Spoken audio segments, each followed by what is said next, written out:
ay xëccoo xeex dóor moom daal kàddu yi fitna moo gën a fës ci kàddoom. ani fitna gi.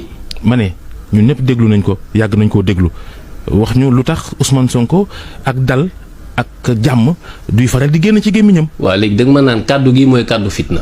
jarul ñu ciy dellusiwaat. point par point déedéet parce que mënoo taxaw ne ay kàddu fitna rek ay génn ci génn moo tax ma ne la ani fitna gi fa nga génneel ma fitna gi ñi seetaan àjjuma la mu def. liñ ci gën a seetlu mooy attaque.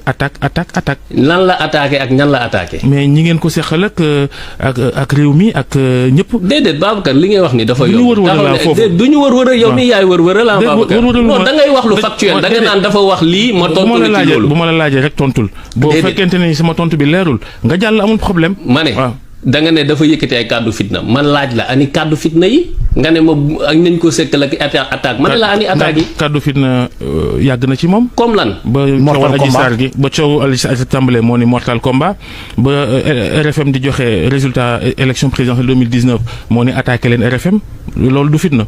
attaqué RFM. waaw je défie quiconque de me sortir fu ñu génnee ni Ousmane Sonko moo wax ni nañu attaqué. moo ko wax ci rajo ca bés boobu xam nga loolu tam mënoo toog fii di ko. waaw génne ko je défie quiconque de le sortir xam nga ñun irresponsabilité bi ñu bëgg a teg suñu kaw duñ ko nangu ba ilaa yawmi diin le président Ousmane Sonko c'est un homme responsable c'est un républicain te yaakaar naa bu fekkoon ne posture fitna ak ay moo nekk ci xelam wala ci xolam.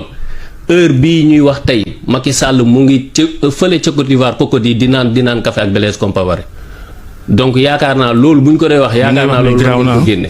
ça c'est très grave comme propos. waaw comme yi nga wax rek.